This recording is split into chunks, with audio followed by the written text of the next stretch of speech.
Good morning, YouTube. Today is Friday, March 3rd. We have episode 12, first episode of March. Good morning, Anthony and Tom. What is going on? Good morning, sir. Nothing too much. Friday. No snow on the ground. Not here. I know in other cities they got snow. Out west they got snow. What do we got, like 3 inches all year? If that. Didn't even feel like winter, my man. I know. I saw you boys live and in person yesterday, all dapper for the Berkshire Hathaway Awards ceremony. That was a hell of a time. That was, I had a blast down there, bebopping around, talking to everybody. Got a couple drink tickets, and yeah, it was a good time down there. Congratulations to everybody at Berkshire and amazing accomplishments from last year. You guys are pretty kick-ass. Yeah, it was a great event. Yeah. Great event. Mr. Hostak throws a hell of a party. I guess we could say that, yeah. He's a party animal. Anthony, luck at that rolling those dice after I saw you yesterday? Yeah, buddy. Yeah. Yeah, I'm good. I'm in the positive. I'm not going to specify how much because, the tax man. But no, I'm below that. I guess that means you're going back tonight then. Definitely not. Okay. When you're up, you fold them, man. You fold them when you're up. Leave with a positive. It's kind of a shame, though, man, because you see people walking out of there just like stressed, like they just spent their whole life savings. Well, you should always gamble responsibly. That's absolutely the case. So we all gamble responsibly, I'm sure. But yeah, the award ceremony at the casino, I think it's a blast. I think there was over 700 Berkshire agents. So yeah, bebopping around was a pretty good adjective. Got to see some coworkers, all the agents. So yeah, it was a great day yesterday. Had a blast. So again, congratulations to all the Berkshire Hathaway award winners and to everyone heading out to Vegas for National in a couple weeks. I don't think we're heading out, but I know we got the bosses going out there. So that's always a good time as well.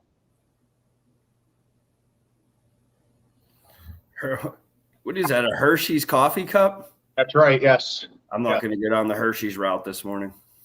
Okay. Well, has there been fires or something? We got Hershey plants catching fire? No, the skyscraper in Hong Kong caught fire yesterday. That was pretty big news. 42-story skyscraper that was being built caught fire, and it was a spectacle. I saw that. It was better than the 4th of July fireworks show in New York City. So It was embers going everywhere. Yeah. Yeah, the Hershey stuff, we could talk off air. That's crazy. Didn't they make a movie about a skyscraper in Hong Kong catching on fire with The Rock? Yeah, like Fast and the Furious 13. Probably jumped out of the top floor and lived too. Yeah. I think he jumped from building to building at one point. He's a built-in parachute. All right, boys. Also, big news last night. What was it? 6, 7, 8 o'clock, whatever it was. I don't know if you guys pay attention to trials or what's going on, but that Murdaugh trial, guilty verdict came in. Glad to see that scumbag's going behind bars. I do know Tom has been obsessed with the trial. Any insight, overview, Mr. Burko? Give us your thoughts. I kind of have been obsessed with it. I've been watching the proceedings here for the last 4 weeks and been actually following it since 2019 when the boat crash happened. So I actually didn't know what the jury was going to decide yesterday. They did have some great evidence against him, but then nothing was just that key piece to put him away. I really think when he took the stand and started blabbing and lying to the jury just right in front of their faces was really his downfall. And then when he admitted that he was there 4 minutes prior to the guns going off, if he wasn't the one that killed him, he definitely had somebody there to kill them. So guilty of murder, he has to be put away anyway. I mean, now he was going to go away for 200 years for his financial crimes anyway. So glad to see him get put away and Maggie's body be put to rest and in a good name. And Paul, good luck to you as well. I don't really know what any of that means because I haven't followed that much, but I'm glad to see that you're a trial judge on the side when you're not originating loans. There's a good I forget what number it is right now, but on TV they got a jury like trial network, and man, is it good. They already got the special, like the documentary up on Netflix, man. Oh, I watched. I thought that was really good. If you guys haven't seen anything about the trial or have no idea what we're talking about, watch that 3-episode documentary on Netflix. It explains where it all started with the boat, then leads into the murders of his wife and child, the one that was actually driving the boat that killed the girl. So there was just so many twists and turns. And realistically, when you're looking at it, I mean, why couldn't that guy be able to kill his wife and kid if he tried to stage his own murder on the side of the road? So guy's a real monster. Drugs do terrible things to people. So yeah, I'm just going to stay clear of drugs. Okay, let's stop getting so serious here. Let's get into a little mortgage talk. We did promise everyone our first real estate guest today. We already had our auto expert, so I did misspeak last episode. So let's set the record straight. Here's our guest. There's Belly Bear there. So our guest, MK, Mary Kay, had to cancel last minute because she got called into action as a real estate agent where she had to meet a client early at a property. But MK will hopefully come on next week. She is our top producing agent here at West Penn that works with Anthony LaPera. I believe she's been our top agent 5+ years now. So we'll have her on the talk next week. But no guest today. Instead, as we're heading into the weekend, with buyers putting in offers over the weekend, we haven't talked much about any of the different mortgage programs out there. So we're going to focus on USDA loans. That's for rural housing, and it's one of the only 0% down options. So if you have buyers out there, or if you're a buyer and your main concern is cash to close, or you're purchasing maybe in a rural area, you can potentially put 0% down. So let's just throw it around the room. Let's talk about what the boys, what your thoughts are on USDA loans. Anthony, I know you cover some rural areas. You've been in the business for 30, 40 years. Who knows how old you are. What are your thoughts on the program?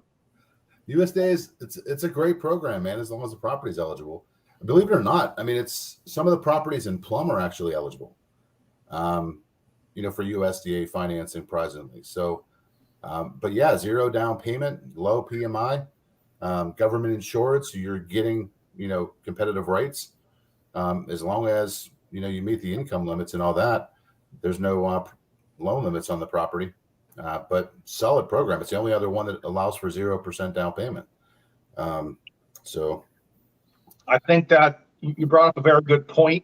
If you're a listing agent, usually if you're a listing agent, right, you're not working with buyers, maybe you're not paying attention to programs all that much, but USDA is one of the only programs that the house has to qualify. It has to be in a specific area, and that's based on the USDA guidelines.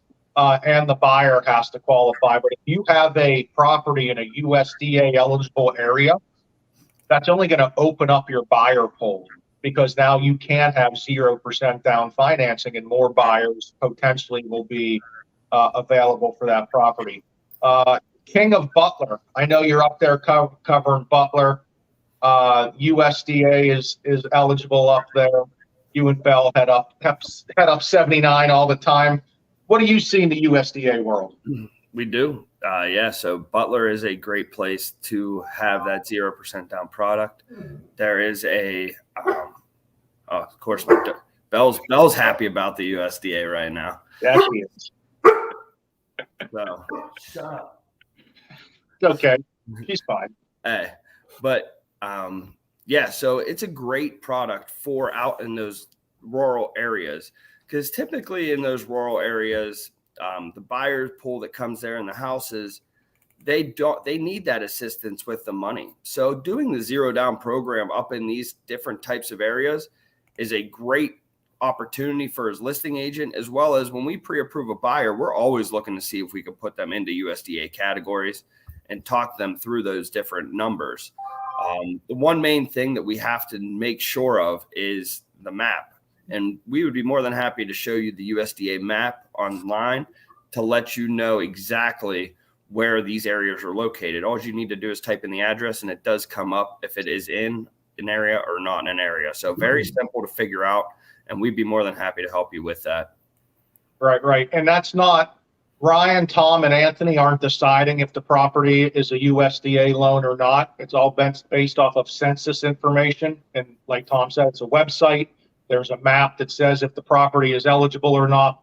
I mean, there's been times that we have properties that are one street away from being USDA eligible. I mean, it can be that close sometimes, but it is 0% down. You have to, have the property as your primary residence, and you can get 6% seller assistance. So potentially, if it's a rural house, maybe there's not as hot of a market, you can get some seller assistance. I mean, we've had buyers get in with little to no money out of pocket for a USDA loan if they can get seller assistance. So it's a great program. You do have to purchase in a USDA eligible area, but if you're looking to get into a property with little or no money out of pocket, we all offer USDA loans. Give us a call. We can get you pre-approved. And always remember, Saturdays are for the pre-approvals. Before we go, you boys have anything to wrap up? Does Bell have anything to say? What do we got? No, hopefully Vanessa could take Anthony's phone next episode and lock it up before. You would think text in 12 episodes in. I mean, surprised he's not on it. I got to put it on vibrate whenever we can jump on here. You can leave it in the other room. It's just ridiculous. You would think after 12 times. He's on there texting during the podcast. Yeah. Rude. Getting roasted. We're going to have to send him to podcast school so he can learn how to do this. He is a generation up, Tom. He's a generation up, March 16th with Canon. Send him that link. Send him the link, dude. I got you. All right, boys. Happy Friday. See you later. See you guys.